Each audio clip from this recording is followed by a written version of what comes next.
we had a guy named Brandon McGowan who used to flip our tire. It's like a 300, maybe 400-pound tire. He would flip it, and then while it was in the air, because he was bored, he would dive through it head first, do a flip on the ground, turn around and catch it before it hit the ground. Huh. Like, I could go on and on and on. Like, there's just Yeah. stories about how, and then Matt Forte, who was probably the most disciplined athlete I ever trained in terms of his work ethic. He was a multiple time Pro Bowler. He led the league from scrimmage for like 8 seasons in a row or something like that, yards. Hmm. Matt used to come in the gym. We'd start lifting at like 6:15. He would have already went to the Bears practice facility and done all of his sprint work, all of it. Hmm. And then he would drive to me by 6:15, like sweating, like Hmm. ready to lift. Uh, Like then Asia Evans, who I still train, she's getting ready for the bobsled Olympics right now. mhm. She's medaled in her first Olympics. This will be her third. Um, she she used to lift with the NFL guys because she would do a seated box jump. I'm trying to remember her record. It's around 56 inches seated box jump, and there was only a couple of NFL guys who could jump with her. I She would mean, go and wow.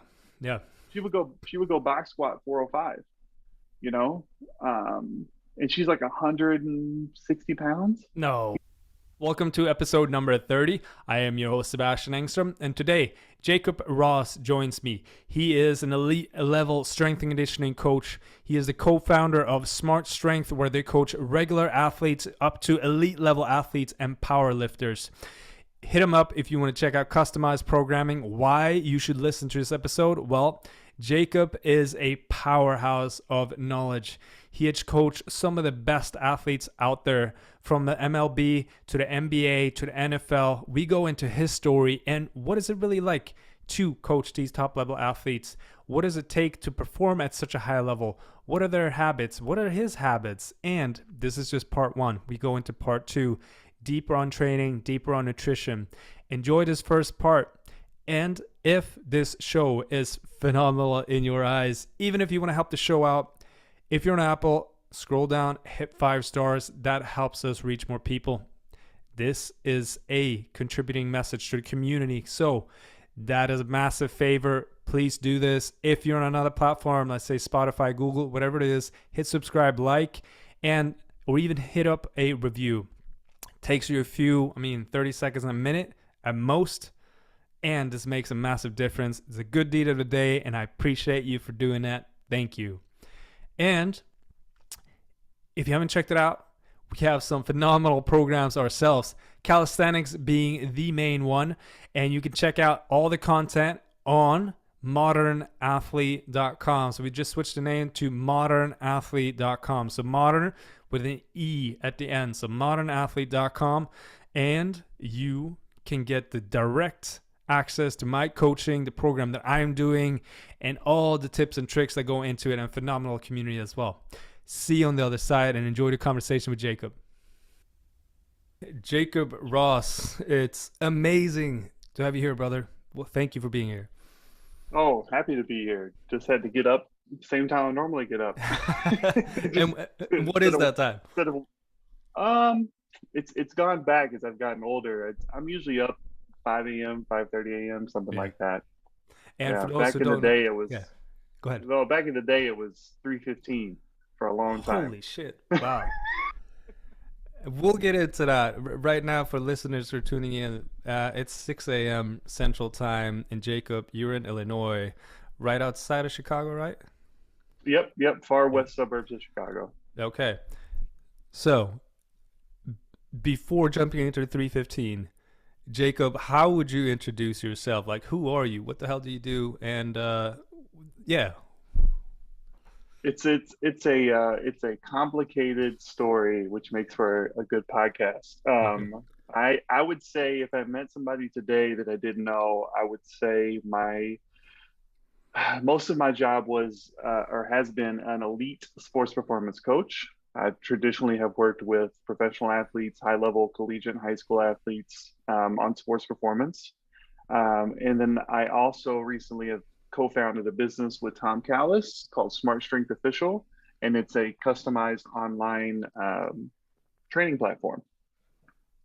And that's the basics of me.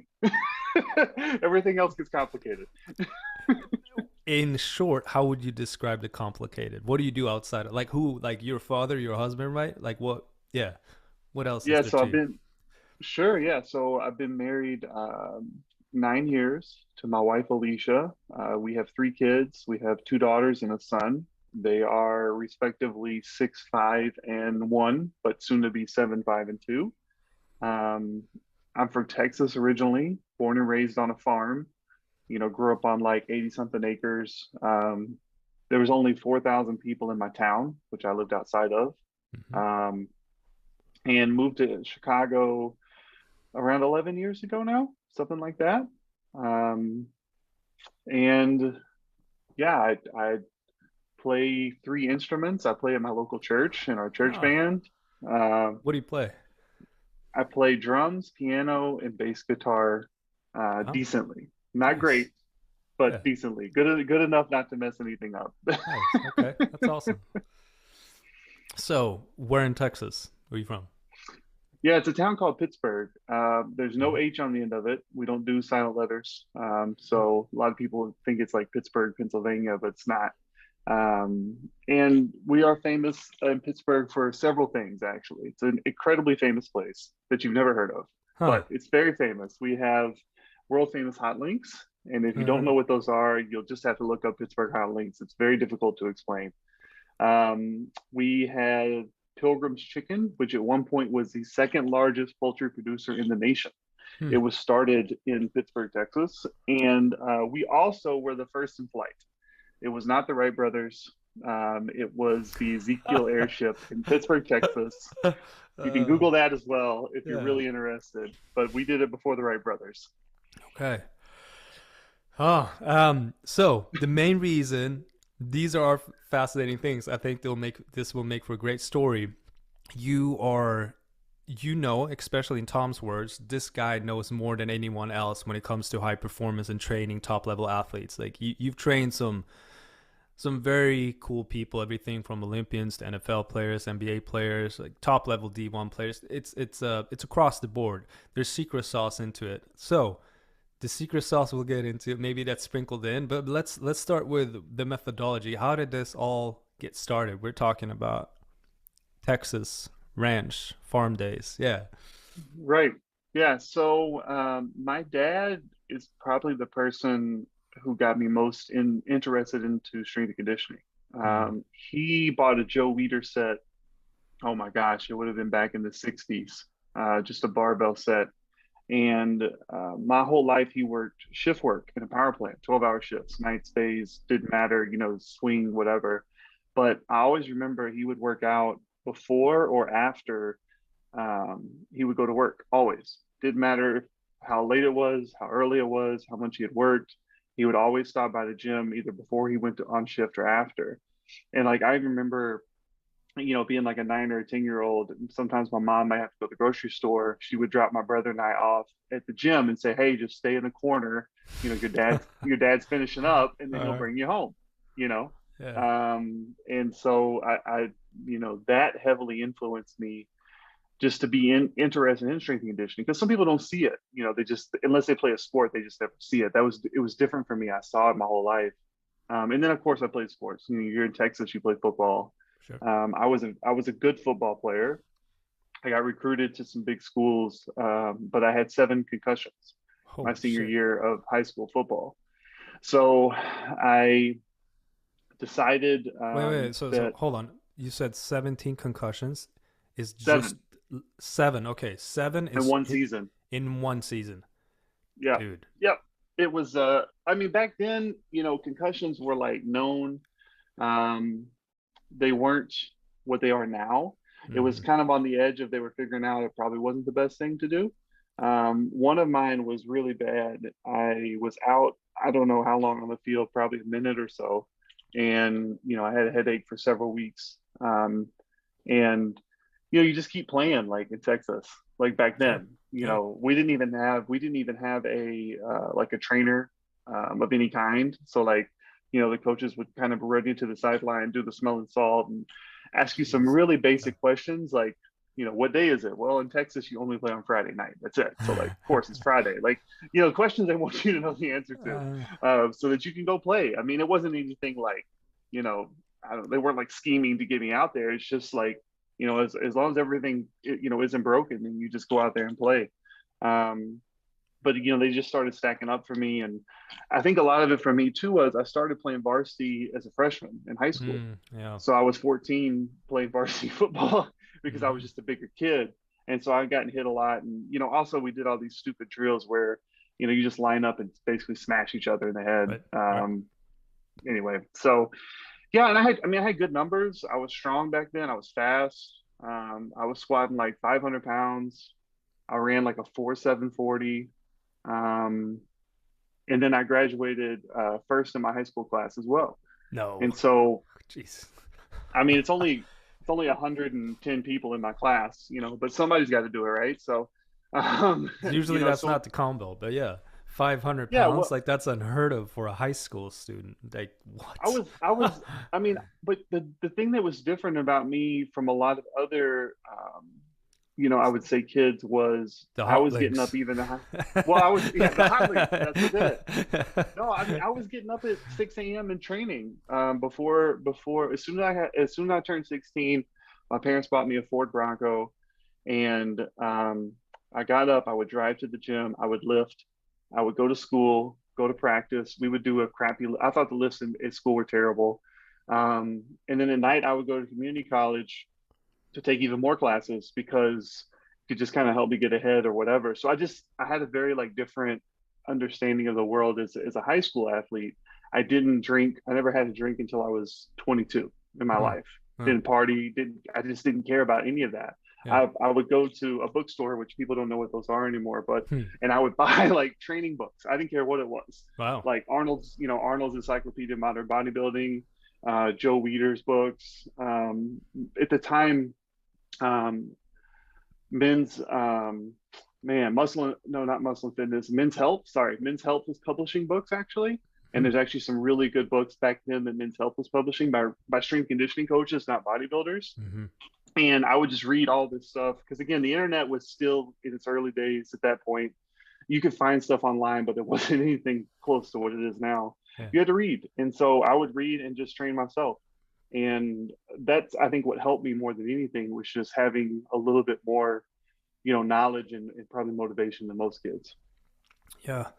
So it brings me back to my high school. Well, my first year in high school here in the United States, in Minnesota. My strength coach, small Italian guy, known for his, what do you call it? The wedge? No, not, yeah, something like that. He would, we were terrible. Like I'm glad that I got my first shot at playing high school football there. It's called, shout out to Mount Westonka. We lost every single game. I've done that for many seasons in a row, but that made me able to play on the varsity team because they were not that good.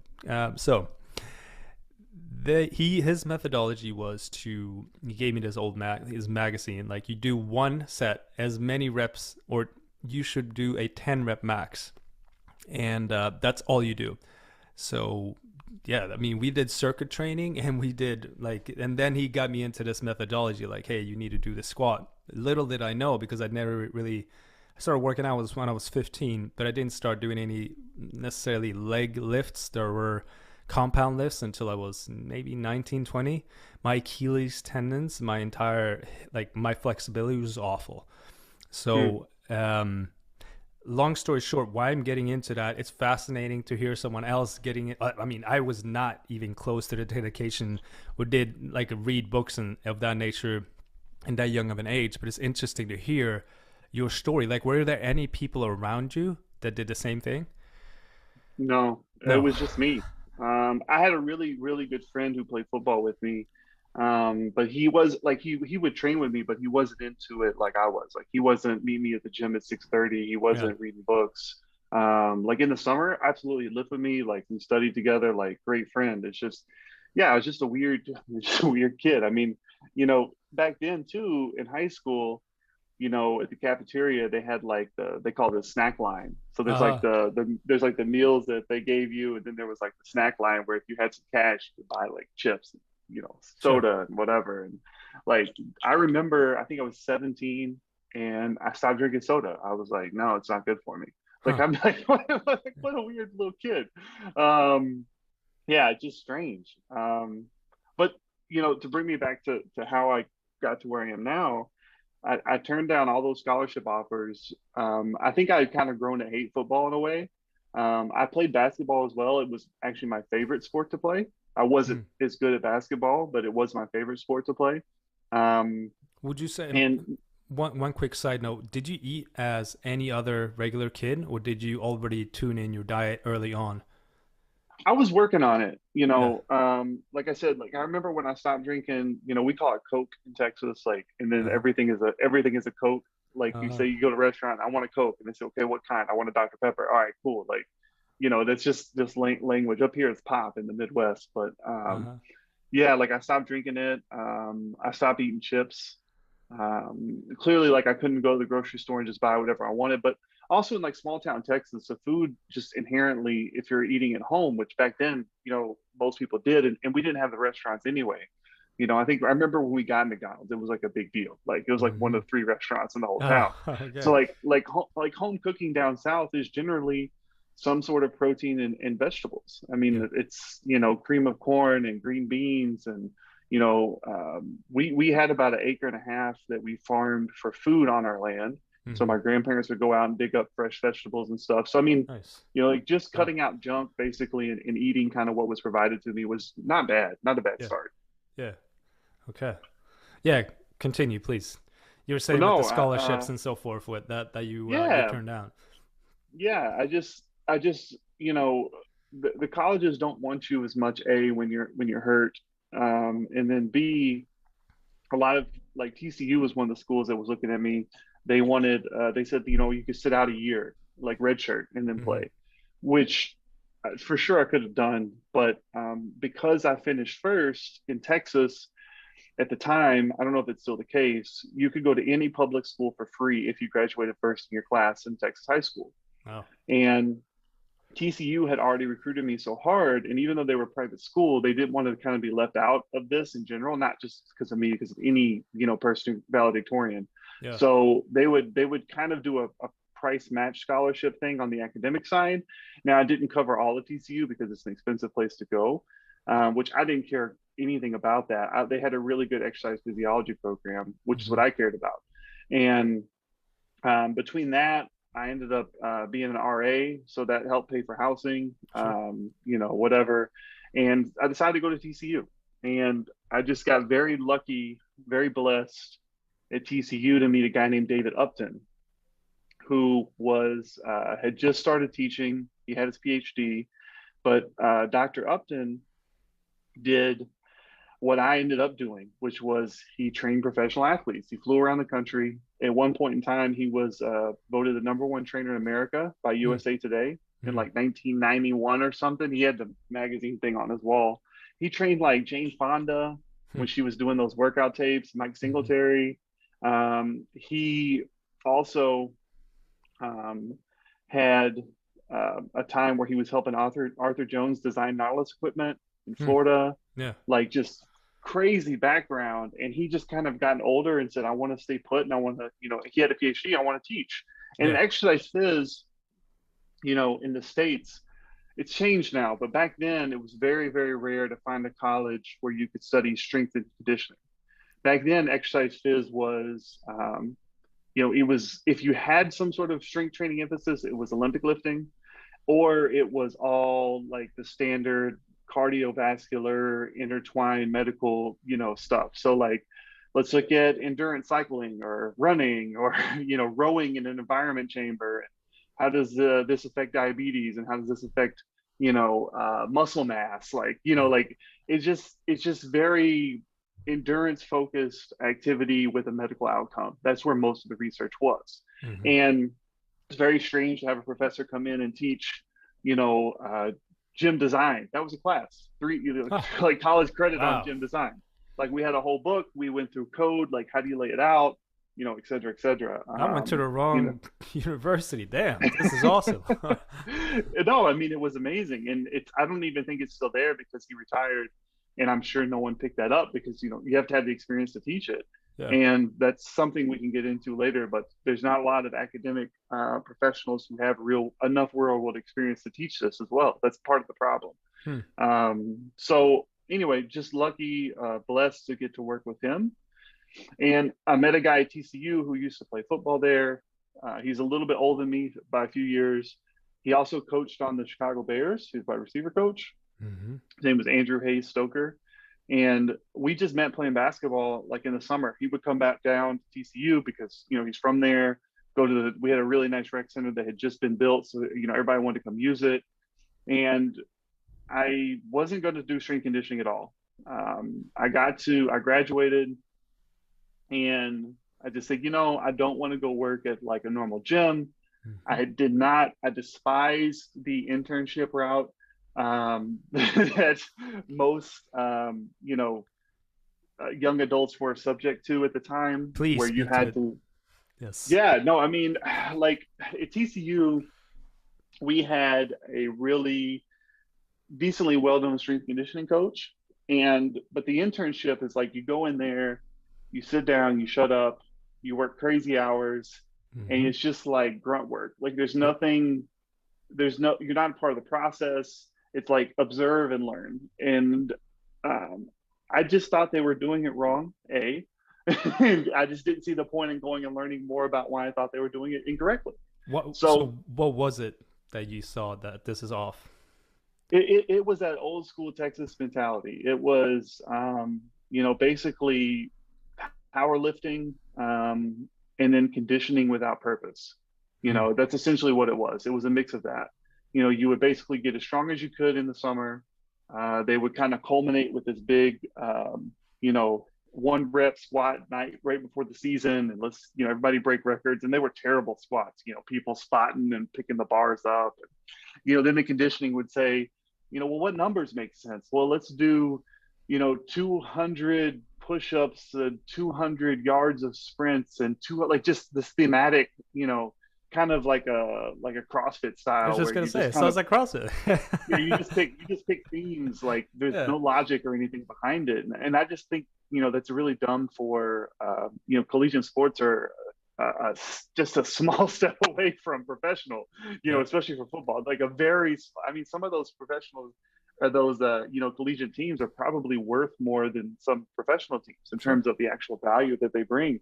Yep. So I just thought it was really poor, and I ended up going to grad school there because they offered me a scholarship. And I said, well, free school is probably not a bad thing because I didn't really know what I wanted to do. And I started studying neuroscience. And I was actually going to do a PhD in neuroscience. The professor who was in charge of the program at TCU, him and I were close, and he wanted to put exercise into some neuroscience research because there's so much, even still, we don't know about how does exercise affect the brain. And that's what I was gonna do. Now, during this time, I had decided that I would train anybody for free, because if you're training for free, you can kind of skip a legal side of it because you can write it off as like academic. Like I don't need to have a certification. I don't need to have insurance. I'm just learning, right? Like it's at a school, and TCU was behind that because I was part of the program, and you lower the barrier for people to like kind of work with you because you're not asking them for anything.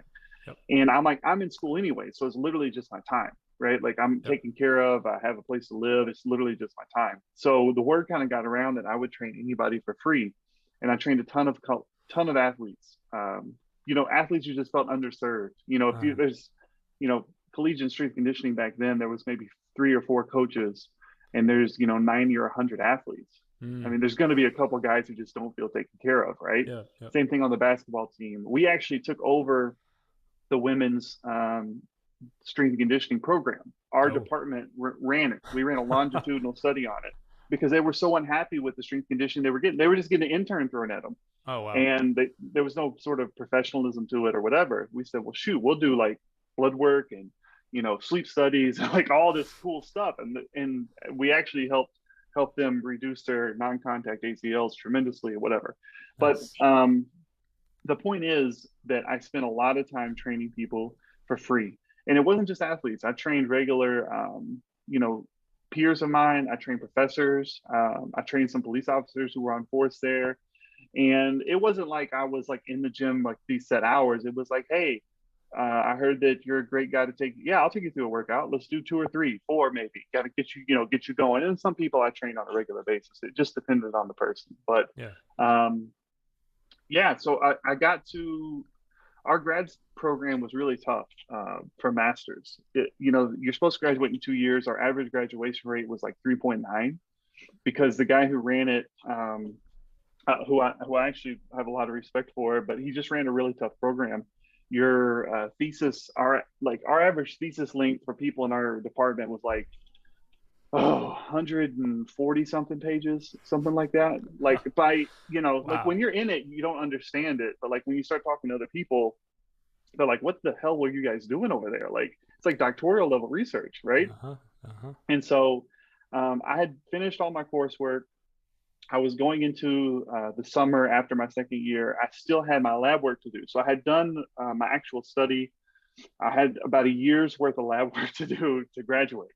And I got this call because this guy, Andrew, who coached on the Bears, introduced me to this guy named Elias, who had a gym in Chicago. It's called EFT Sports Performance. And he called me and said, hey, I heard that you're a really good strength coach, that you're young, you want to work, you're just kind of sitting around chilling. I said, yeah. He said, would you come up for the summer? Well, in college world, right? Summer is like free for all. You can kind of do whatever you want as long as you're back by September. So I was like, yeah, why not? So I literally flew up there, which was like the second flight of my life at the time, which is crazy to think about. Never been to Chicago, and I walked in the gym wearing cowboy boots, and the guy doesn't even say hi. He's just like, did you bring anything to work in? I'm like, yes, sir, of course. So I changed clothes, hop in there, and the first person I trained was Luol Deng, the very first person. he was at the end of his workout. Oh man! And he said, "Could you take him through some core and stretching? Regardless of how you feel about core and stretching, again, we could do podcasts on any of this stuff." But I'm like, yeah, sure, no problem. So I took Lou through some stuff that he had just never done, some concepts he hadn't really been exposed to.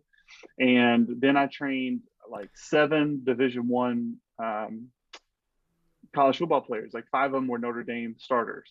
Like we had a lot of Notre Dame guys at the time. And I took them to they had this pedestrian overpass ramp that had like a really nice incline on it. We call it the ramp. And that was like how they would start their conditioning on this day of the week. So I took them to the ramp. I had doing all sorts of stuff up the ramp. When they got back, they were just like done. They were just like, oh my gosh, like this guy's nuts. He's lost his mind. And really quick, Luol Deng. Yeah. For those who don't know who that is, how would you describe Lou? Well, he's a 2-time NBA All-Star. He should have been a 3-time, but he got traded that last year. He was having the best statistical year of his career the year that he got traded to Cleveland. So I'm just saying, like, assuming he had stayed in Chicago, right, based on the previous 2 years, that he was having a better year. I don't know how he's not a 3-time All-Star, but 2-time All-Star for sure. The best basketball player, if you're British at all, the best basketball player in British history, hands down. He's actually on the 5-pound note in Brixton. When the Olympics were in London, they did special notes that were actually a usable currency, and his face was on the 5-pound note in Brixton. Oh, wow. To this day, as far as I know, the only athlete who's had their face on real money, like usable money, not like fake, like commemorative, like actual in circulation, legitimate money. The only basketball player to do that. That's a big deal to train him the first. Yeah, go ahead. Yeah, you were saying more about him. Yeah, I say he also has an OBE, which a lot of people don't know, for service to sport in the UK specifically. And so again, I'm just assuming you probably have some European listeners, and if so, they'll and they're British, they'll be like, oh wow, that's actually kind of random. You said OBE. I'm not familiar. Mm-hmm. It's order. The designation is Order of the British Empire. Okay. So every year the Queen gives out, or the King, depending on it's been the Queen for a long time, but sure, they give out. There's different levels of designation that are basically like right under knighthood. So people get knighted, and then there's like 2 or 3 tiers beneath that, and one of them is an OBE. And basically it's special designation that stays with you for the rest of your life. So if he's ever goes into like one of these like super fancy whatever places and he's like, oh, I'm an OBE, they're going to be like, oh, snaps, like, okay, like whatever you need. Oh, Because wow. there's still some reverence. I guess like in the US, it would be like, meeting with the president and they give you like a specific medal, like there's like the Yeah. Medal of Freedom and the Medal of this. Like I think Arnold Schwarzenegger one time got, I forget the award, but basically like for his service to physical fitness. And, Hmm. it's just it's a cool designation. Lou Hmm. doesn't care about any of that stuff at all. That's just not him. But it is a cool to recognize what he's given back to the sport of basketball, not just through his playing, but through his foundation work. But anyway, again, another stuff. And I would also say like he's probably the modern, godfather of basketball from Africa. I would say, Hmm. you have for sure like Hakeem, obviously. You have Manu Bol, who South Sudanese like Lual is. Like you have those greats, but like in terms of Lual's generation, he was the first person within that span of time to be that level of a player. Now it's completely different, right? You have so many players who are from Africa, Joel Embiid and um, oh my gosh, Pascal Siakam. Like you just keep going on and on and on. Players who are from Africa who are playing really at a high level in the NBA, or the best players in the NBA in some cases. But again, Lual was in this kind of span where he was, a lot of African kids who are growing up and maybe in their early teens or 20s now, like they know Lual. So like, Hmm. and then in the U.S., he just wasn't a very talkative guy, so he didn't get the press. But like, coming out of high school, LeBron was number one, Lual was number two. Hmm. Like a lot of people don't know that. Hmm. Lual went to Duke, went to the Final Four his first year. Hmm. Hmm. Like the guy was an incredible, incredible player. And even at the Bulls, he's top two, three, or four in every category. So it's like Uh-huh. Jordan, Pippen, Lou in Hmm. almost every single category, Oh, wow. statistical category for the Chicago Bulls. So Huh. yeah, that's a little background, more background on Lual. I didn't even know that. But Yeah. yeah, no, Fascinating. there's a ton of stuff about him. But anyway, I digress. Yeah. You I were just I talking trained about, a lot of yeah. yeah, I trained a lot of people that first day, and at the end of the day, the guy was like, "I'd like to bring you up for the summer. If it works out, we'll talk about you staying long term." And the athletes and stuff were like, man, this guy's really good. Like he knows his stuff. It's different than what we've been doing in a good way, whatever. So I moved up. Um, for the summer, I lived in a house. Oh my gosh, with some swingers. This is a true story. I rented a room from them. It was me, a truck driver, and another guy who was trying to make an NFL, and then they lived downstairs. And yeah, their Wi-Fi was called Loverland. Like, of course, it was not password protected. Like legit, like they've been. Hey, whatever cranks your tractor. But I'm just saying, it's a strange thing for a kid from a small town in Texas to like move into, right? Um, There's some interesting parties so there, I assume. well, they there were a lot of parties, and they had them usually in the basement. And yeah, yeah, it was strange summer for sure. Okay. So I'll tell you what, that ties us into the 315. All right. So at EFT, the first clients were at 5 a.m. And it was this group of guys, and actually a couple of women who called themselves the RFG Club, which stood for the Rich Fat Guy Club. And because our gym was private, it was not public at all. You had to have an appointment to walk in there. Nobody trained themselves. You were Uh-huh. always with a coach. Uh-huh. And these RFGs, they wanted to train at our gym because we were training the best athletes in Chicago. Mhm. We were training a lot of the Bears players. We trained Lual, best player on the Bulls at the time, et cetera, et cetera. So they associated that elitism within their business with like how they should be trained, even though they were not obviously like high level athletes. Sure. But they respected the process and what we went through, and they like to see these guys come in and out, et cetera. But they started at 5 a.m. I mean, some of these guys are, on calls at 6:30 in the morning. They're getting ready for the stock market to open, whatever the case may be. Sure. And when I say like high net worth, like, one of the guys I trained had been on the cover of Forbes twice. Like that's some real money. Like, Sure.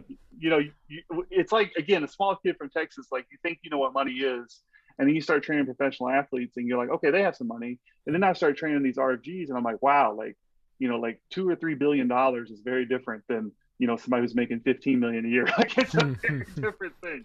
Sure. But because they would start training at 5, I would have to wake up at 3:15. I would drive to the gym, 20, 30-minute drive, get there at 3:45, turn the lights on, turn the music on, open up all the doors. And then I had to train myself because I would work from 5 a.m. till 8 or 9 at night, something like that.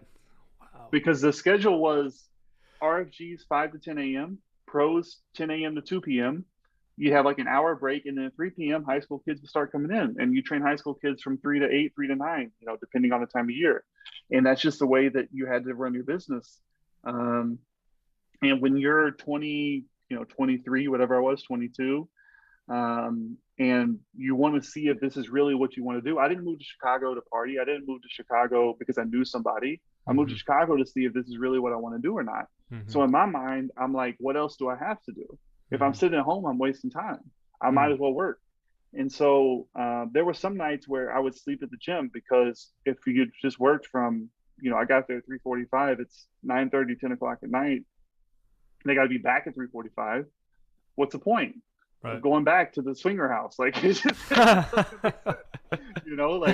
I would just sleep on the couch, wake up, and take a shower and go right back to it. So that's what I did for that first summer, and obviously I loved it.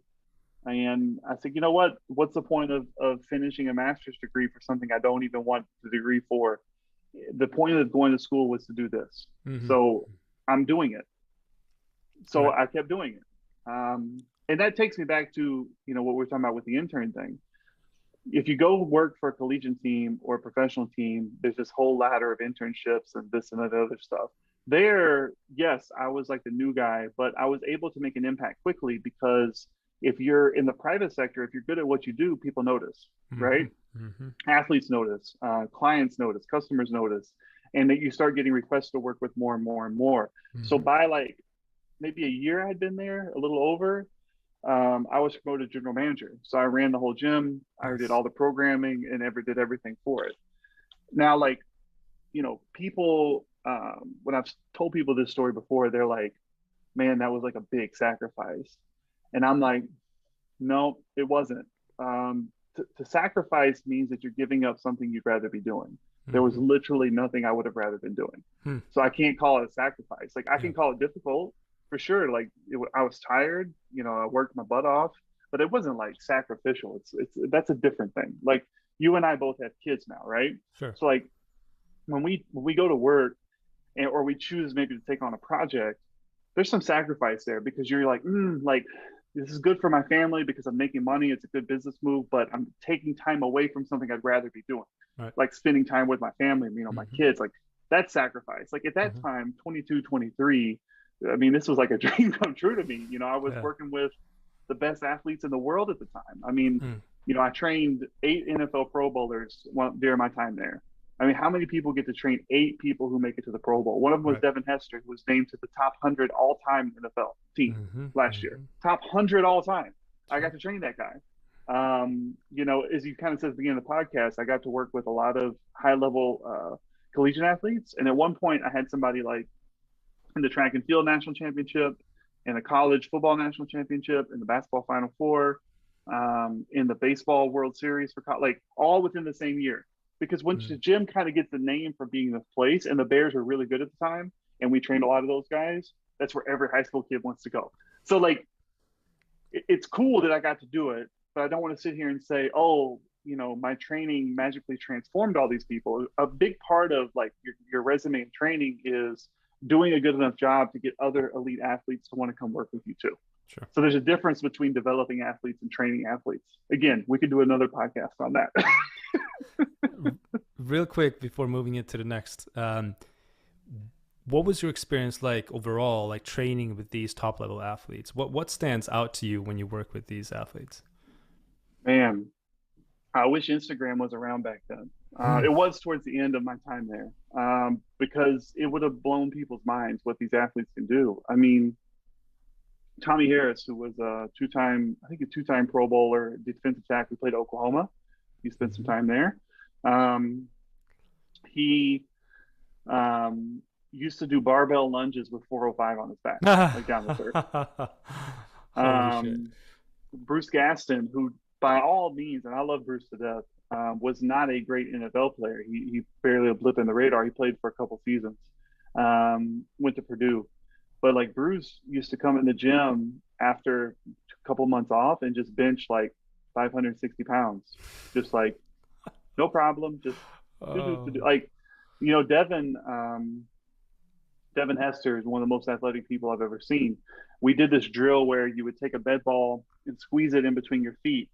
And at the end of our gym, we had like 25 yards of turf. And then we had these circles that said EFT because that was the gym's name, right? And there was like this circle E, circle F, circle T.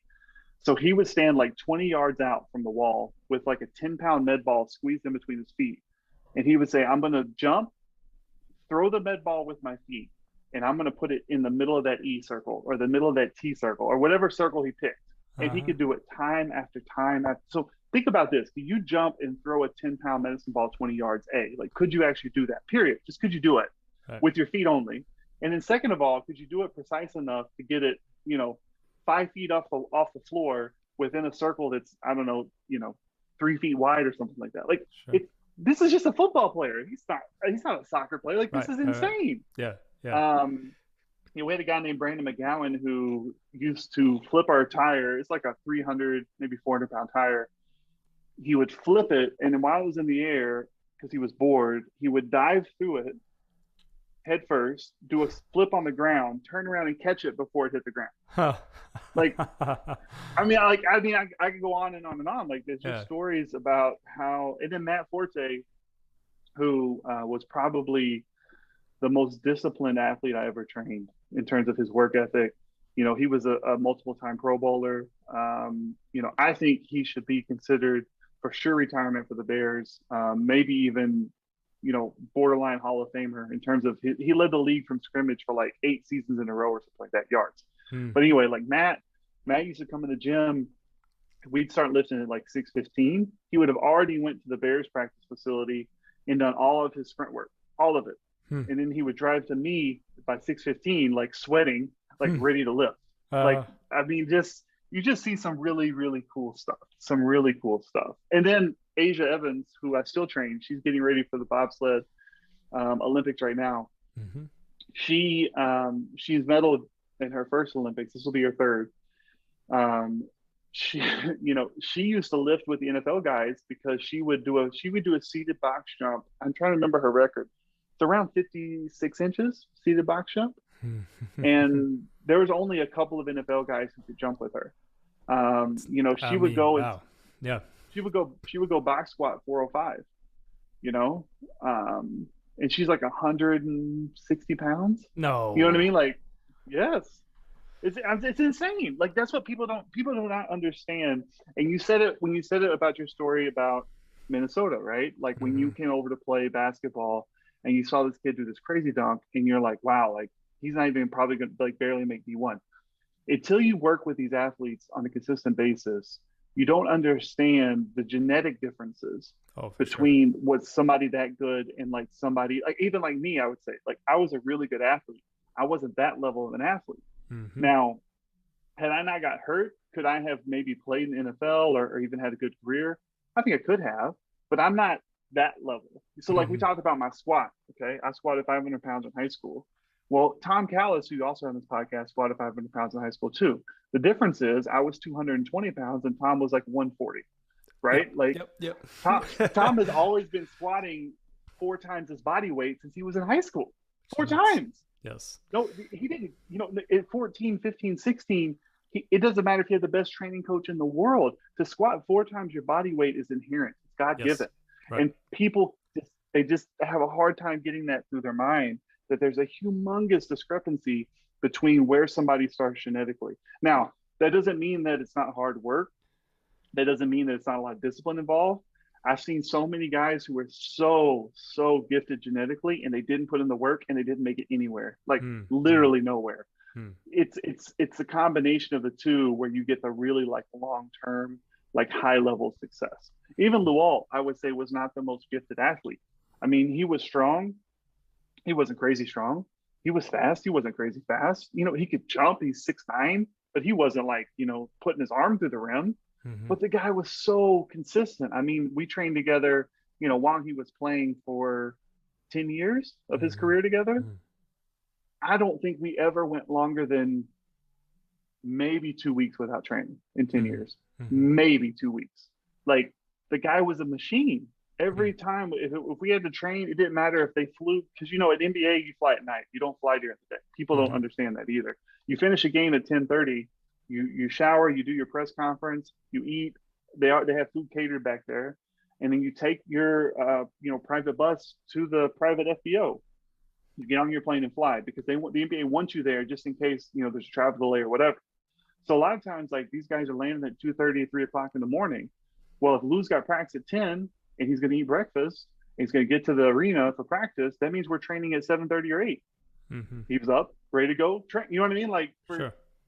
for decades, like that's the Mm-hmm. kind of dedication that it takes to be a consistent high level athlete. Mm-hmm. Mm-hmm. One thing that is unique is it's called Smart Strenght for a reason, your business. It's easy just to put on weight and have athletes just do the old school way. Hey, just go nuts and squat as much as you can, run as much as you can. Like, for example, Central Oklahoma, it was a D2 school where I went, but the basketball coach pulled all of his players. He was like, no, I want my players fresh. I don't want them squatting. I don't want them doing anything because I want them to be just agile and fresh on the court every single day. Like, what's your response to that? What's smart training to you? Yeah. Well, I would say something I've been a fan of for a very long time in terms of training, thinking about training is the right way to train somebody is 100% dependent on the outcome that you're looking for. Mm-hmm. Right. So I really have a hard time with people who say something is right or wrong in training. I think there's optimal or less optimal is a better way to put it. I think Mm-hmm. right and wrong is a very low level way of thinking about it, because to say something is wrong basically means like it should never be used, right? Mm-hmm. And I just don't think that's the case in training. I think there's a lot of nuance and a lot of room for it, depending on so many factors. So many factors. What's the training age of the person? How many minutes are they playing? What sport are they playing? What's their foundation in the off season? So to answer your question, I would say what you can do in season is completely dependent on what you got done in the off season, right? So if you were squatting, once or twice a week in the off season with some decent volume and decent weight, it's not a big deal for you to squat in season because your body's used to it. It's acclimated towards it. It doesn't care. Mm-hmm. Again, just to use example, Matt Forte, we would always lift on Monday or Tuesday because you play on Sunday, and he would squat, 500 pounds, 5 sets of 5, like in season. Because in the off season we were doing 600 pounds for 5. Like to him, it's like, oh, this is a break. Like it's no problem. Wow. So it's always depending on what you're used to. Would he actually do 600 times 5? Yeah. Oh yeah. To a box. Jesus Yeah. Christ. Like yeah. I mean, if NFL players ever decide to power lift, it would be over for powerlifting. Okay. Oh. You get a few of these people like Tom who are going to be a 5-time world record holder regardless. It doesn't matter if an NFL player comes in or not. But for the bigger weights, again, Dan Bell is a friend of mine. Like Dan Bell's the all-time world record holder in powerlifting right now. Mm-hmm. He squatted 1108 or 1116, I forget what, 1100 something. Mm-hmm. But like I said, when you would see a guy come in like Bruce and bench 560, just 2 months layoff, you know what I mean? Like smooth.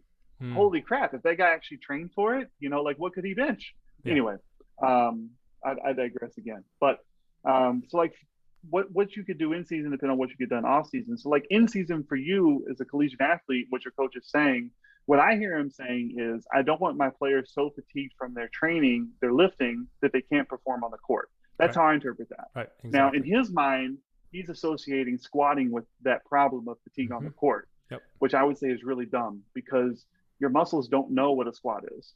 They have no clue. They know what load is. They know what fatigue is. They don't know what a squat is. So whether it was if I took you in there with 125-pound dumbbell, I could make you tired enough where you can't even take a step, right? So like, you can't blame it on squats. I get it, because you know what you know, right? And you don't know what you don't know. So I get it. But the point is basically he should have been communicating to his strength conditioning coach, I want you to put my players in the best position possible to perform, whatever that is. That's your job. Figure it out.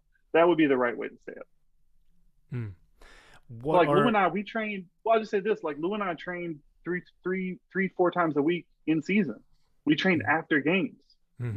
There was one year, his All-Star year, where he led the league in minutes. So he played more minutes than anybody else. He also, at the time, I don't know if it's still true, he ran the most distance ever in a league. This is when they were starting to track the distance, using technology, right? And how many miles he ran it was the most ever in the history of the NBA since they've been recording it, how many miles someone ran. And he was an all-star. And I think that year he was second all defensive team or something. So you're talking about a guy who, like, it's like, wait a second. He played more minutes than anybody. And this is Kobe in his prime. This is LeBron in his prime. This is Dwayne Wade in his prime. This is Carmelo in his prime. This is every person you can think of in their prime. He played more minutes than them. Yep. He scored enough to make it all-star. Sure. He played defense well enough to make a defensive team. Yeah. Like, and we would lift after games. People like, this is like blowing their mind. Like, how can you do that? Because we had an amazing offseason every offseason.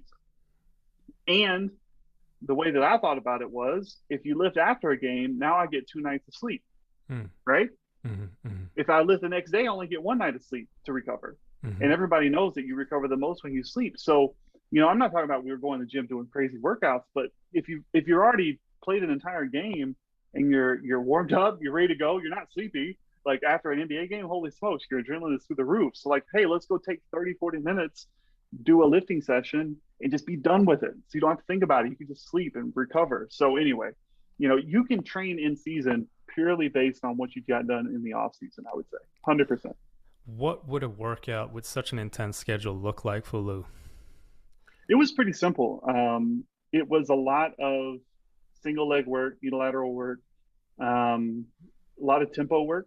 I'm trying to get intensity instead of volume at that point, and he had enough volume on the court. And it was always full body. We didn't break stuff down into upper, lower, any of that kind of stuff, because again, let's stimulate the fiber we need to stimulate, and let's get you rested. And it was always, stuff that was trying to address whatever his issues were. So if he had some knee tendonitis, which he had a lot of when we first started working together, and as he got further in his career, he got to the point where it just really wasn't a problem at all.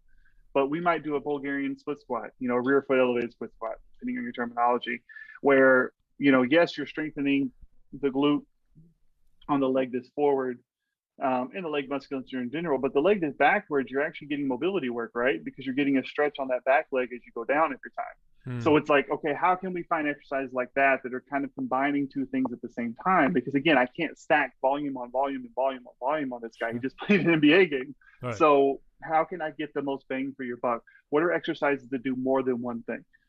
Again, another example, we would never do like a crunch. Again, I'm not saying you can't do crunches. I'm just saying at that place and time, and again, back to what I said, the right thing depends on the outcome that I'm looking for. I'm looking for an effective workout in a brief period of time for this guy.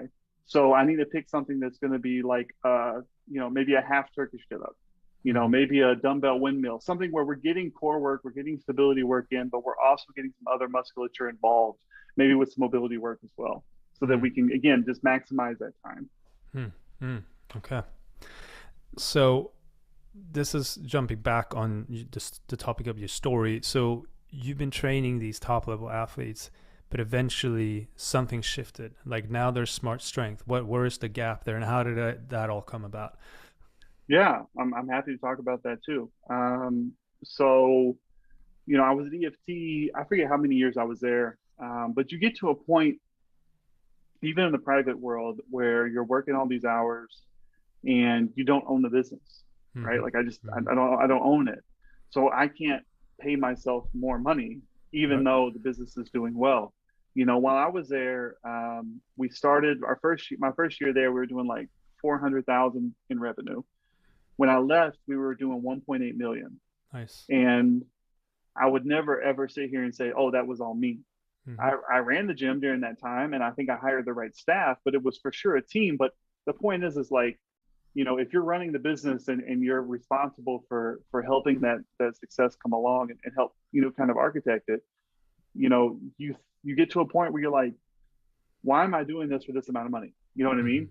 Yeah. So then you have that conversation, and look, it's not a right or a wrong with Elias guy on the gym. It's, he thought his value was X. He thought my value was Y, and I thought it was the other way around. And there was also like, this was a tough time for sure, because I was flying to train Lou. He's been traded and he signed with Miami. And Luol was paying our gym for me to come down and train him, not me directly, like our gym. That's just the way that we did our business model.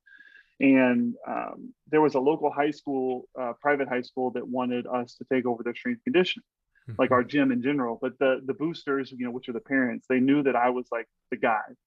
So they wanted me to do it. Well, I can't do it if I'm in Miami, right? Like, doesn't make sense. Well, like he kind of said, I would do it, even though they hadn't talked to me about it at all. And it just kind of got to a place where I'm like, why am I letting someone else like dictate everything about my life? Sure. Like how much money I make, what hours I work, where I work, etc. It doesn't make sense anymore. Because he basically told me, like, you can't keep training Lou. And that was just really, really hard for me, because Lou and I were so close.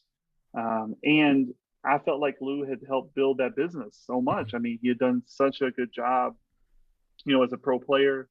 He had really brought a lot of recognition to that business, a lot of legitimacy to that business. And I just didn't think that was the right thing to do. And it's not like he was paying our business, like, not paying us well. Like, he was compensating our business well for it. Again, not me, our business, right? So it's not like there was a money issue either. I just didn't feel like it was the right thing to do. And I'm a loyal guy, and I'd like to say that I try to do things, the right way. And I just didn't feel like that was right at all. And that was probably like the biggest thing that was like, okay, I got to get out of this. And so I did. Luol ended up signing with the Lakers that summer. And he called me and said, hey, like, you guys basically fired me as a client. Like, I don't mind asking you to come work with me. I said, yeah, I don't mind it either. So he's like, I don't even care what you do. Like, you can stay in Chicago, you can move to Texas, you can, whatever floats your boat, you can go for it. But just train me. I'm like, all right, cool. So I started flying to LA. When he had home games, I was there. Obviously, in the off season, we worked together. I started working out at Barbell Brigade, which I don't know if you're familiar with them at all, but they're a decent sized brand, small gym in LA, but decent sized brand. I started working out there. I got to know Bart and Gio really well, and it just kind of, my life just kind of shifted drastically from this like up at 3:15, work 6-7 hours before you eat, slug a protein shake, stuff Chipotle down your face, go work another 6-7 hours, to a guy who like flew, and I was sitting in a box at the Lakers game, and like just a very like different lifestyle. It was crazy. And people look at that too, and they say, oh, that was so cool. Like one time I had Ed Cohn and Brian Shaw in Luol's box at the Lakers game together. And they were like, that's so cool. I'm like, yeah, it is cool. But that was where it was starting to get sacrificial for me, because by being in LA for 2 weeks at a time, I'm not with my family for 2 weeks at a time. Oh yeah. Because if he had a home stretch, I was there.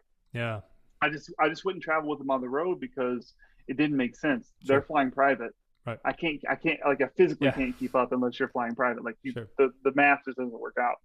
So, and my thing was, that's a time for me to go home. Like, it worked out great. Like we could do all of our training in person. And then when he's on the road, the way those trips work, you're not training as much in terms of overall sessions, because they have to give you time off before you go, and they have to give you time off when you get back to some extent.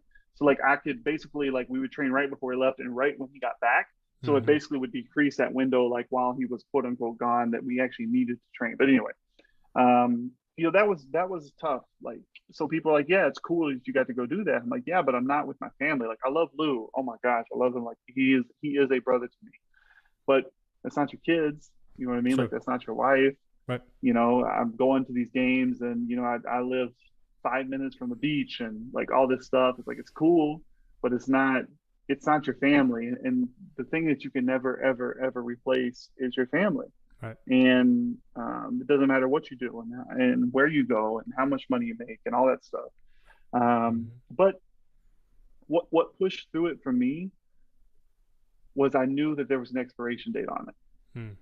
Like, I knew Lou was going to retire at some point. Like, the guy, he can't play forever. He played for 16 years, but like, he can't play forever. There's going to be a retire. There's going to be a date on that. And that's the only reason that I signed up to even do that.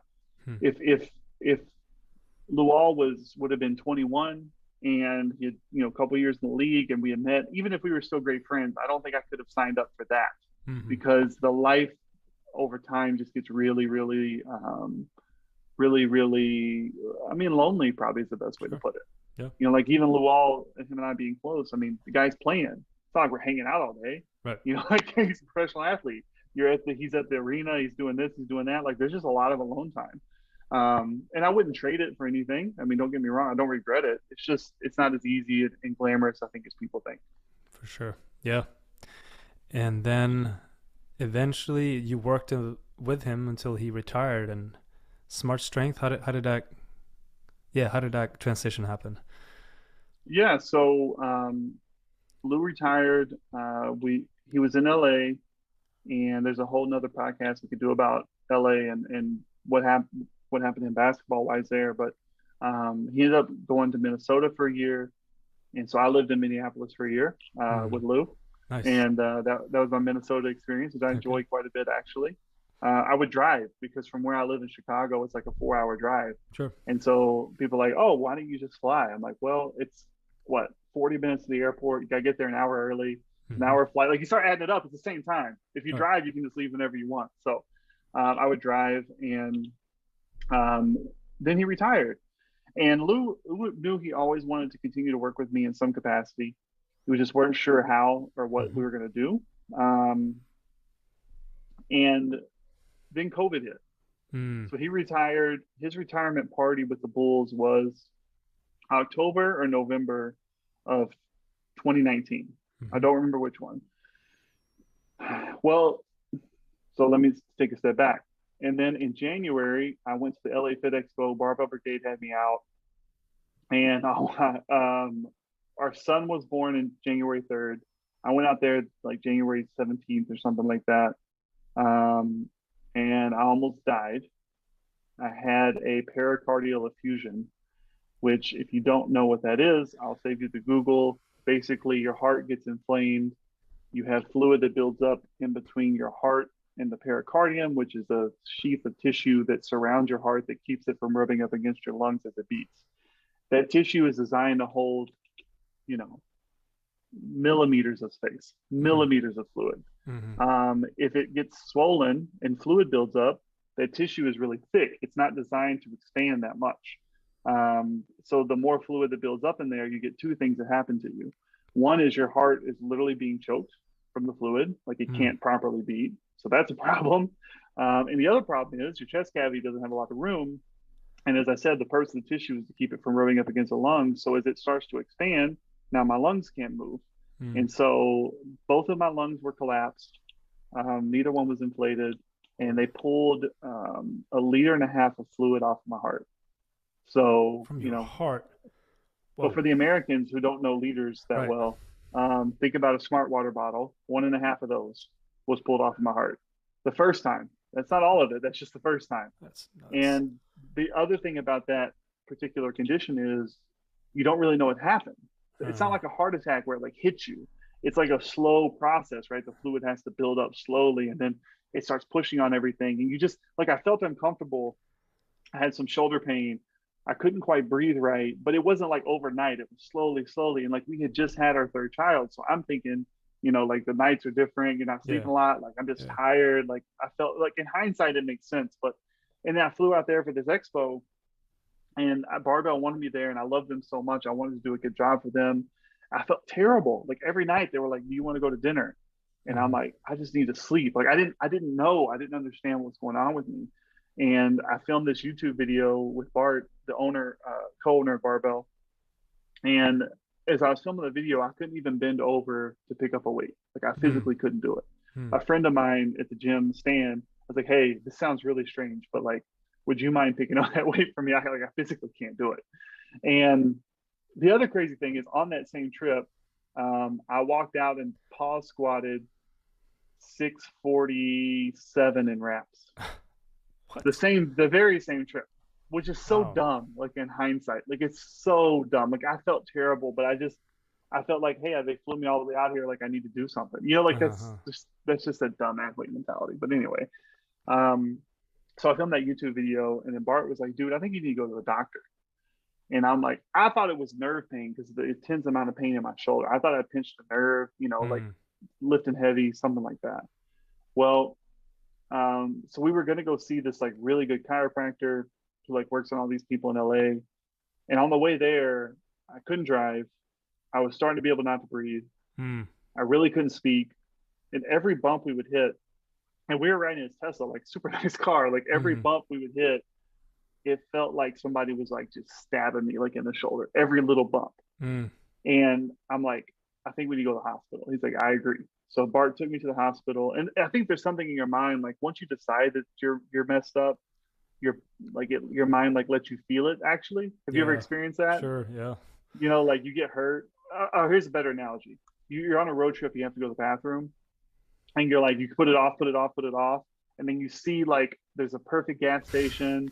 They have the Taco Bell inside there. You're like, yes, I can get Taco Bell. I can get gas. I can go to the bathroom. It's like once you decide that that's the place you're going to stop, like the urge goes like through the roof. It's like your Yeah. mind Yeah. knows, Yeah. like it's like that's how it is with something like this. So like once I decided I need to go to the hospital, like I felt everything.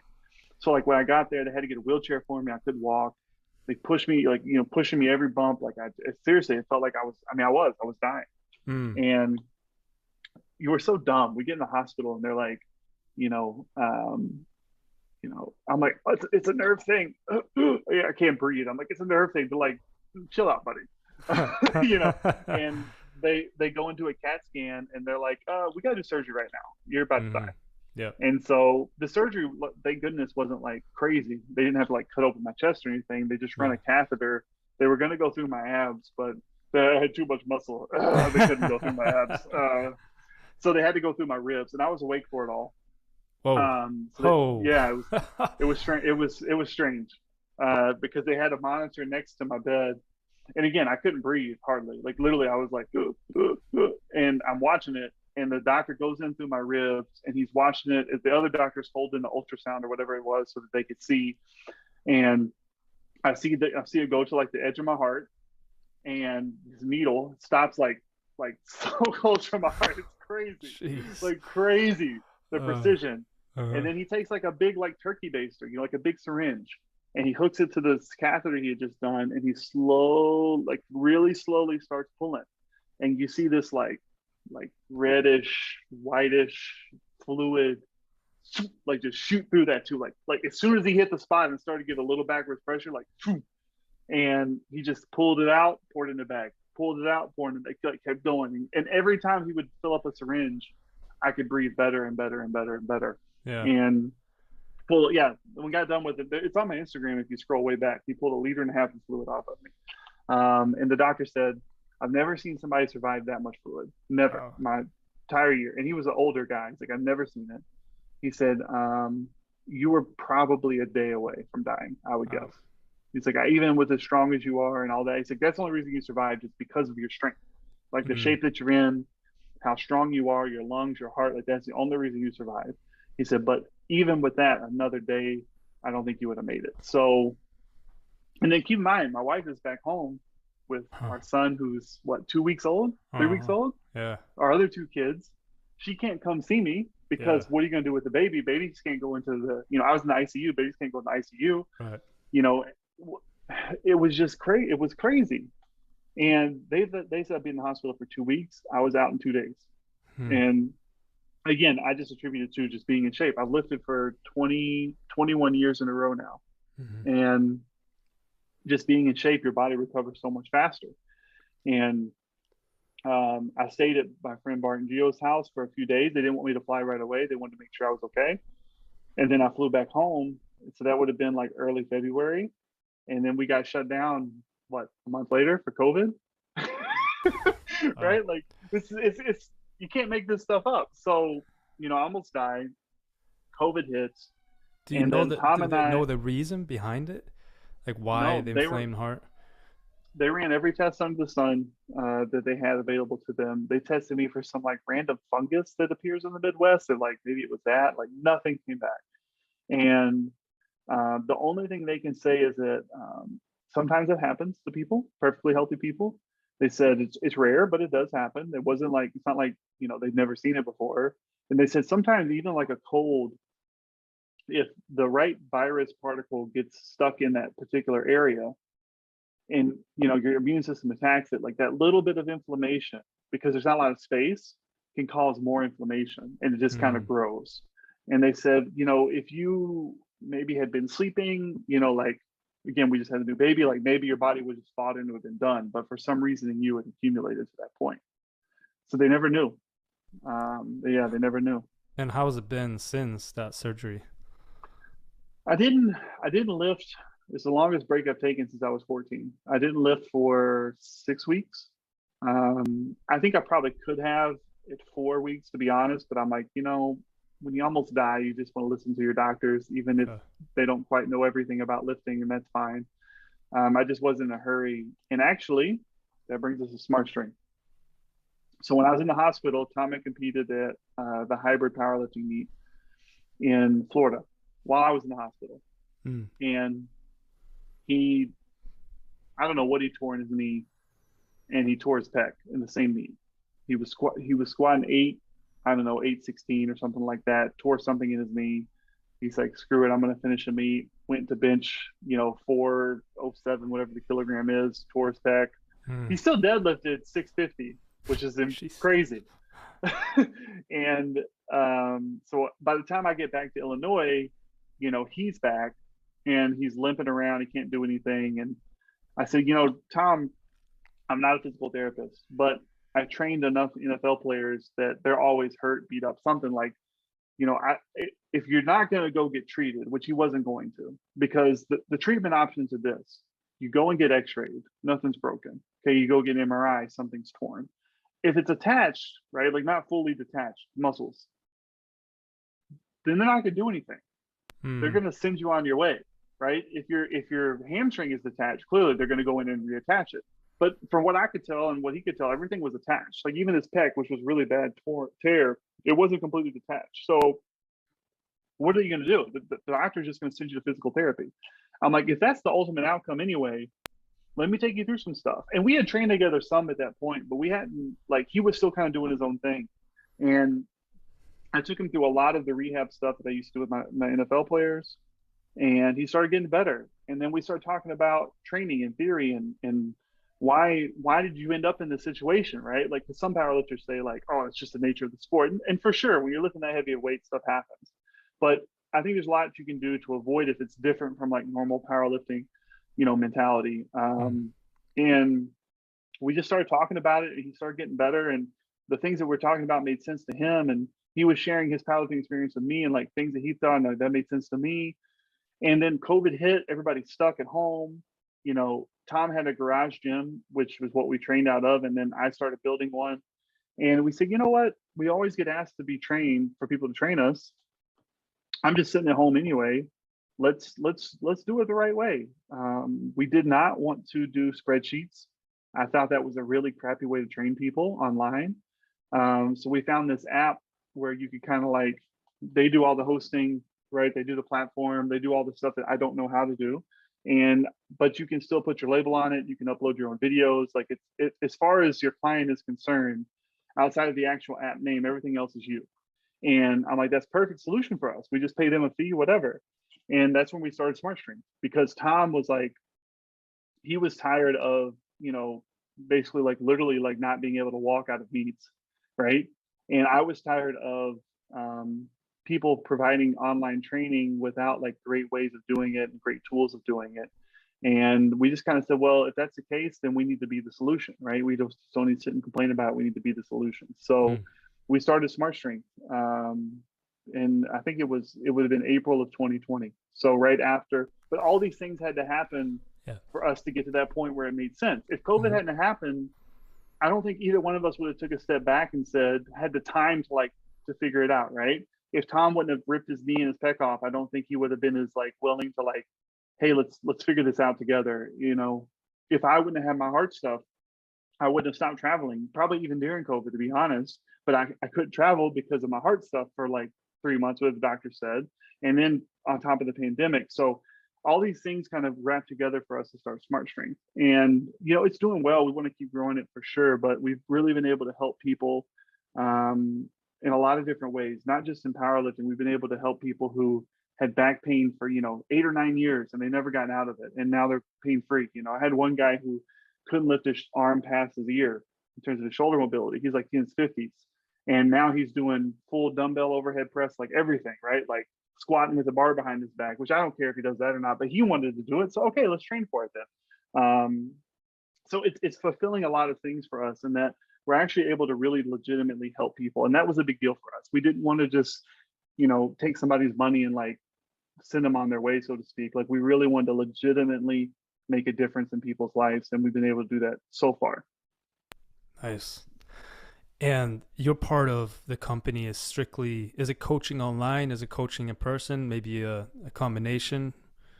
It's all online because of, starting during COVID, it wasn't a choice. So our clients are used to that. And for Tom and I, like, he has a full-time job outside of that, right? Sure. So he can't be in person. I have no desire to go back to being in person. I did that for a long time. Yeah. I don't desire that life again. And that brings me to, a good segue into what else I do. So I still work for Luol. This year I was able to be the strength conditioning coach for the South Sudanese men's basketball team. They competed in a tournament called AfroBasket, which is like the biggest tournament for national basketball in Africa. And it's like a precursor to the World Cup and the Olympic qualifying. And, Luol is South Sudanese. South Sudan is the youngest country in the world. They split from Sudan. A lot of people they think they're the same country. They're not anymore. Mm-hmm. They were for a long time. They split around 11 years ago, and Luol is South Sudanese. And I'm trying to remember my numbers, but there's something around 27 million South Sudanese around the world who were displaced because of the fighting in South Sudan. And Luol's part of his mission as a human being is to, how can he help rebuild his country after all those years of fighting, all that long running war? How can he help rebuild it? So he knows basketball. He's seen what basketball can do. Basketball, sport in general, can develop nations. It can develop communities. There's real research on just tensions in countries going down during the Olympics. Like ethnic tensions, religious tensions, racial tensions, they all go down during the Olympics because there's something about seeing diverse groups of people come together and compete for a common cause. Yep. So Luol has seen what basketball has done in his life. It's what it's been able to do for him and his family. And he wants to give that back to that. And so with his foundation, he's been doing a lot of that in camps in the US. He does a camp in the UK. All this stuff is free. But he wanted to start the national team because South Sudan, the average height of the Dinka tribe for a male is 6'6". That's the average height. No, right? Holy. Oh. Yeah, and there's a lot of tribes in South Sudan for sure. But in terms of the physical traits, even tribe to tribe, there's some tribes that are very similar. So like, there's just a lot of tall guys and women in South Sudan. And he's like, we can harness that. We can really like make a difference here.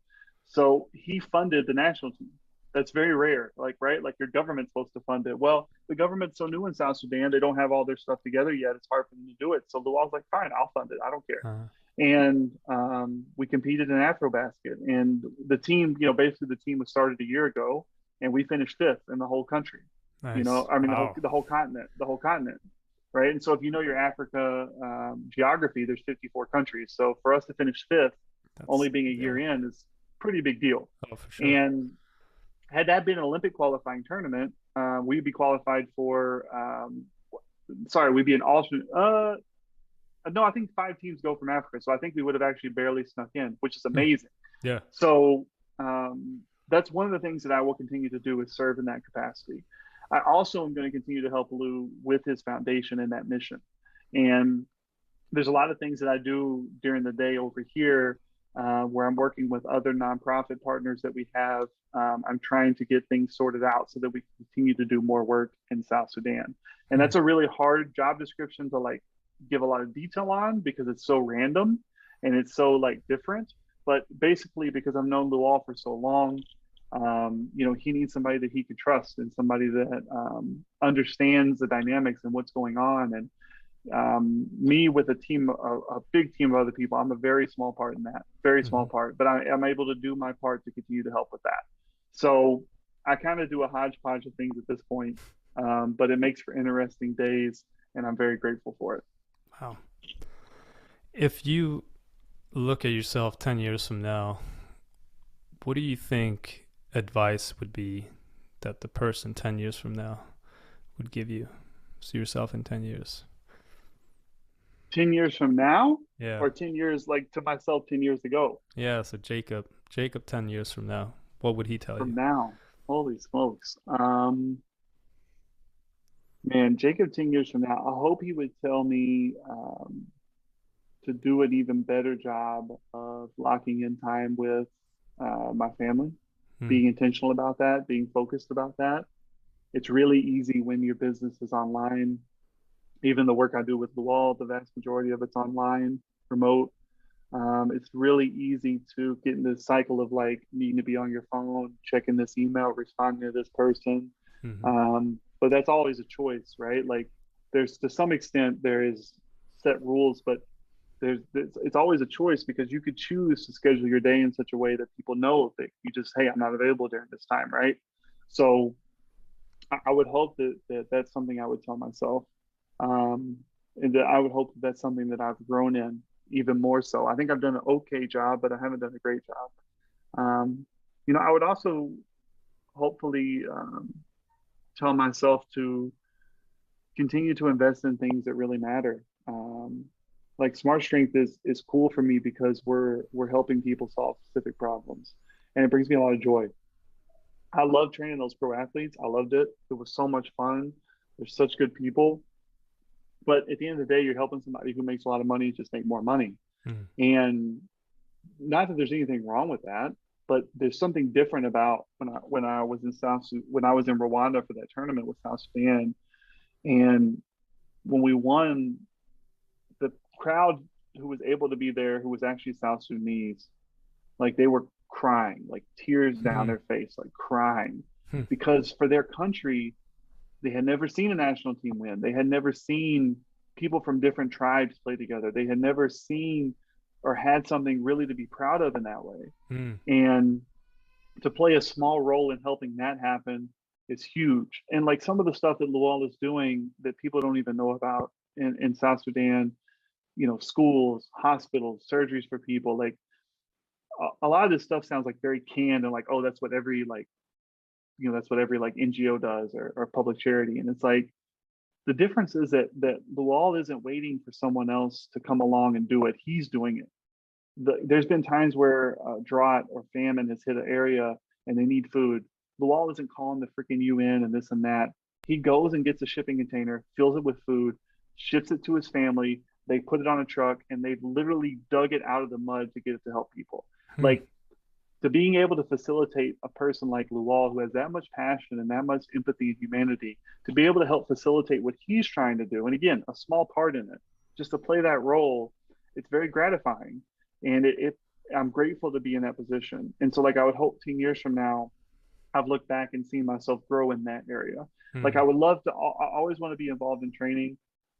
There's always going to be a heart. Like, I mean, clearly I continue to lift, almost every Hmm. day. I go work out with Crazy Tom and Cam, and I still have some goals of myself I want to hit lifting wise, but and I still want to train, high level athletes as it makes sense though. But the difference is be that the goal of my life I think is shifted to where I want to be more about helping people than maybe helping athletes. Hmm. Hmm. Wow. I think if you're open to this part two, it's just much needed because I have so many questions. We got through, I don't know, not even the first handful that I have. So Yeah, you have some incredible stories. Jacob, I appreciate the heck out of you. So thank you for jumping on and joining us and sharing all this. I would love to do a part two. I don't know if Tom told you this when you guys spoke, but I am not short on stories. And I told you when you first got on, I enjoy talking about this stuff because, and I think this is a good place probably to wrap it up for this one. When I was younger, I had my dad who passed away last year from Alzheimer's. It had nothing to do with COVID. It was a terrible time though. Yeah. I had him as an inspiration, and then I had books that I read. But like when I just was trying to figure out what I wanted to do in life, I didn't have anybody I could call. I didn't have any resources. There was no YouTube videos. There was no podcast. There was none of that Mm. stuff. So like for me, this is why I think what you're doing is so important. For you to provide a resource for people who are willing to look, to not just learn about, how to train someone. That's such a infinitely difficult question anyway. For you to provide resources for people who really want to get to know what other people in the industry are doing, what are their struggles, what is it about, how did you get there? I think it's such an invaluable thing because this is the new book, this is the new Mm. knowledge, what you're doing. Mm. It's giving people the opportunity to grow from other people's experiences. And if you're not taking the time to set it up and ask the questions and get the mics and upload it, like that's a lot of work. And so like I'm always grateful when someone comes to me and asks me to do this because I want some kid, like me a long time ago to stumble upon this and have a resource and maybe a path or even a way to reach out and say, hey, this helped me along my journey. Because if we're not helping other people, then what the heck are we doing, right? Like, Yeah. what the Yeah. heck are we doing if we're Yeah. not helping other people? So thank you. I'm grateful for it. And if you would like to have me back, I would love to come back to. Absolutely. And one last question. If your dad was still around, he sounds like just a stand-up man. So much respect and honor to him and his life. What do you think he would tell you now, seeing that you've grown into the man that you are and doing what you're doing? Man, that's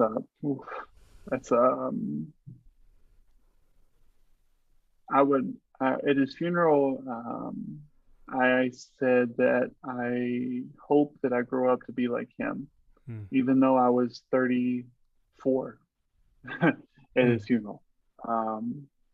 Because in a lot of ways, I don't feel like I've grown up yet, which is strange for someone with 3 kids and, whatever. But I just, I don't feel like I'm whatever that place in life is that you need to get there. And so I would hope that him looking back would say like that you're on that path. I hope that he would say um, that I'm honoring his memory in how I'm raising my kids and my family and how I'm taking care of mom. Hmm. And I hope he would, um, also say that like just that he was just proud of the work that I'm doing and the way that I was doing it. Because that's the thing about my dad. Like I said, he worked 12-hour shifts and then he would still like drive the bus to pick people up for church. Like he would still, if a neighbor tree fell down or a cow got out, like he would go and help them. Like Hmm. there was not a short amount of stories when he passed of people saying things that my dad had done for them that my Hmm. dad never spoke about, that I never knew about. He didn't ask for anything for it. He just did it. And the way that he went about his life, I would hope that he would be proud of the way that I'm going about my life, uh, and making those things. And I'll say this: there was a time when my dad first got diagnosed that I really thought hard about moving back to Texas because with Alzheimer's, there's no cure. You already know the ending. It's going to be terrible. There's no way around it. That's just Hmm. how it's going to be, especially when you're diagnosed younger, which my dad was diagnosed at 55. So that's pretty young. Um, and my dad told me, like, I didn't go in the military. I didn't work all those shift work so you could go and do what you felt like you were supposed to do. I wanted you to go and do what you wanted to do. And you wanted to train athletes. So you need to stay in Chicago and do it. Hmm. That's what would make me happy. And that's when his mind was still there, obviously. And so like that was really influential for me because it's what gave me the ability to stay put. It's what gave me the ability to stay here and work because I was passionate about it. I still am, but I was so passionate about what I really wanted to do. And I just think even today, like looking down, like he would be so proud of the fact that I did that. I think had I gone home, he would have been so pissed that I came to take care of him. Seriously, Yeah. like so pissed. Like, what the hell is wrong with you? I'm fine. I'm glad that you did what I worked my butt off for you to be able to do. I Hmm. think that's the best way that I can honor him. So just continuing to do that. Jacob, I am just humbled, and I'm inspired, I'm motivated, and I see a light in my own life, just seeing what you're doing and the change that you're making. Like, be the change that you want to see in this world. I mean, that's just, I mean, you're doing it. You're doing a damn thing, Jacob. And I've been asking myself, like, how do I make an impact? And putting in those hours, knowing and what you love, and getting after it. Thank you. Thank you, Jacob. Well, like I said, thank you. And I'm also humbled that you take the time out of your day to set up and do all this and to speak to me. So I'm grateful for that as well. Thank you. Appreciate it. Jacob Ross is just a humble warrior, as well as with Jacob is just a humble, gritty individual. Jacob is just one amazing person, athlete, coach, human being who has grit, who is humble, who has faith, and he is giving back. I mean, that guy is a true, genuine change maker. And I just want to say thank you if you tuned in. Hope this inspired you as much as it did for me. And if you want to give back, if you want to hook us up, scroll down on Apple, hit 5 stars, takes you 5 seconds. Good deed of the day. I appreciate the heck out of you for doing that. If you're on another platform, hit subscribe, like, leave a review. This helps us reach more people. So if you think this is a great show, thank you for doing that. Hit those likes, that subscribe, that review. It's a good deed of the day, and it does make a difference. So thank you for doing such. If you haven't done so, check out the calisthenics programming. I do it. I personally program it alongside my partner, where you can see that. You can find that on modernathlete.com. You have video instructions. It's easy to follow. I do it. You'll be coached by me as well. I mean, hey, it's a steal. And it's incredible value for what you get as well. I couldn't find it out there, so we created it ourselves and we put it out there ourselves. Enjoy to get stronger, to get more skilled, and just become a beast. Until next time, much love.